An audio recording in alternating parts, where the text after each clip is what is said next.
With the depth of talent accumulating in North America ahead of the 22-23 RLCS season, it was anyone's guess as to which team would find the greatest success. That team, however, turned out to be Gen G, finishing runners-up in their first 2 regionals and claiming victories at the 4 Invitational and 4 Major.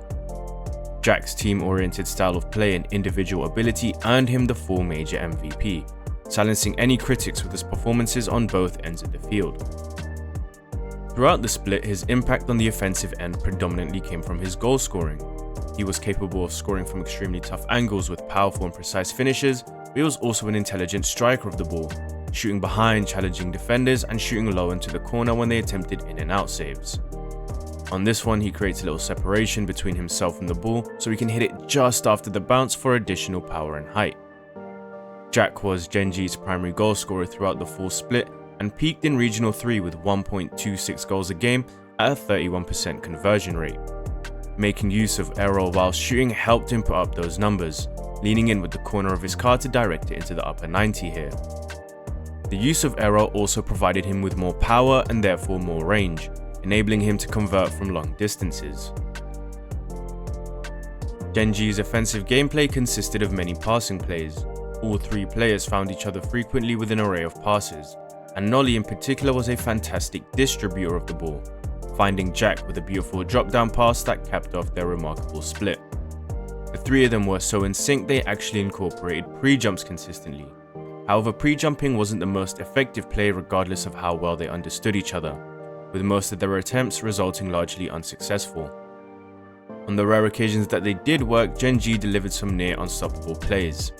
Their air dribble bump plays where the on-ball player would offload the ball to his teammate behind were extremely dangerous. Jack, as the trailing player, was up really early in these situations. Take this play for example, where Jack takes off before Nolly's even connected on the bump, leaving Torment on the goal line with no time to react. Jack was searching for his teammates too with a variety of passes. He played the more fundamental passes to the corners for any lurking teammates and attempted passes infield, blending the setup with his shots to provide his teammates with more time on the ball. He also liked these redirects to the back wall being cyclical and missed as he rotates out, and notice how the pass is played off the curved edge of the wall so that it drops right in front of goal. You can see the entire field on his way back here and thinks immediately to play an infield pass off the side wall once he sees Kaio jump, placing it perfectly into the path of Chronic, who has a ton of space to get a shot off. He made some nice passes that initiated transition and often followed up these passes by hunting down the return pass, moving upfield to provide Nolly a way out since he's having to deal with a pre-jump. Jack's rate of pass and accuracy weren't always perfect, however. He doesn't get this one anywhere near Nolly, and this next one proved to be costly, playing it across goal and just too far out of Chronic's reach, meaning it gets intercepted and eventually ending up in his goal. Jack didn't always need the ball to playmake. Another element to his offensive game was the usage of bumps and demos. He takes out Atomic and JNaps here and creates space for his teammates to attack into. He plays it into the middle on this one and instinctively heads straight towards Com, who's the last line of defense, denying him any chance of making a save. He made use of air dribble bump plays too, handing it off to Nolly because there aren't any supporting defenders close enough to challenge once Jack lands the bump. Even on his solo plays he looked to bump, hunting down JNaps after a touch towards goal, and on mechanical plays too, placing himself between the ball and the defender after he resets. Jack had a pretty good aerial game, but his first touch was a little heavy at times, which meant he wasn't able to consistently punish defenses for giving up airspace. That clumsiness was even a detriment on the defensive end, making for some moments of unpredictability for his teammates. A poor first touch here means he isn't able to recover for a 50, catching Chronic behind him completely off guard. However, when Jack did get his setup right, he was easily a viable threat in the air, timing his pre-flip perfectly here and finishing off this double by leaning back to open up the angle so he can slip it in just underneath the crossbar. During the full open, he made heavy use of the lean back reset, recovering to pop it over Ajax with the slightest of touches. He could come off the ceiling, pirouetting down to get over the first defender before leaving it for Chronic to put it past the second. He spiced things up on this play with a little musty to the back wall and a touch into the middle to set up the tap-in. Jack also liked to drop down and attack from the ground from time to time, and he was great at finding openings to do so. Daniel is awkward with his back to the ball here, so Jack opts to come down and lob it over him when he sees Daniel decide to challenge. Jack was seeking his teammates out on these drop downs too. No defenders are there to challenge as he lands, and with no one picking up Nolly to his left, Jack's able to just pop it over to him for a close range shot.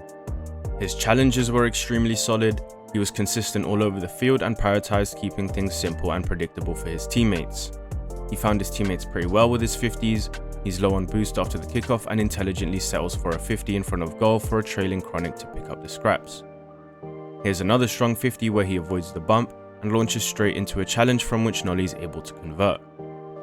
Even when Jack wasn't making significant contact with the ball, he was still manipulating where the ball went, tilting his car to cut off any infield options and instead forcing it into a safer position in the corner. He was very calculated with his approach, especially in the corners, taking soft, delicate 50s to avoid any surprises. Jack looked to implement fakes into his game occasionally too, grabbing possession without even committing here, and adding layers to his game made it really challenging for opposing players to read his movements. He plays this sequence immaculately, cutting quickly to avoid a potential demo and at the same time faking an immediate challenge until a safer and more favourable one appears later. Unfortunately, it was a different story in the air. The number one rule on defense for the first man challenging is to play the ball and not to get faked, and Jack was too frequently letting aerial attackers pass below him, which created problems for his teammates behind. Take a look at this play for example, where Jack lets beast mode slip underneath him, leading to a panicked double commit that eventually results in a goal, as Jack's unable to recover. In terms of anything boost related, Jack was an absolute positive, sacrificing for his teammates by leaving boost whilst he managed with pads. He was enabling his teammates to go and insert themselves into plays, and a perfect example of that was this sequence against FaZe, where Jack turns away from the corner boost to go and challenge, meaning Nolly doesn't have to go wandering around looking for boost and can instead go and pressure the ball.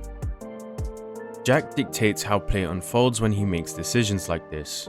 He kept Nolly involved and now he keeps himself involved, hovering around and collecting pads so he can pounce on any opportunities that present themselves.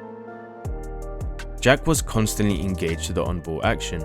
He turns around here to maintain pressure rather than defaulting back to his corner, and actually hovers around again to do the same thing he did in the last sequence, collecting pads so he's always ready to capitalize from anything that might fall his way. Jack was also very flexible with his rotations. He'd often turn off ball cam like he does here to try and locate his teammates so he can make more informed decisions on where to rotate. He cuts and recovers beautifully off the sidewall, and with some demo assistance is able to bring this one home. Jack's positioning was also critical, slowing down as he rotates back to cover any potential passes into the middle.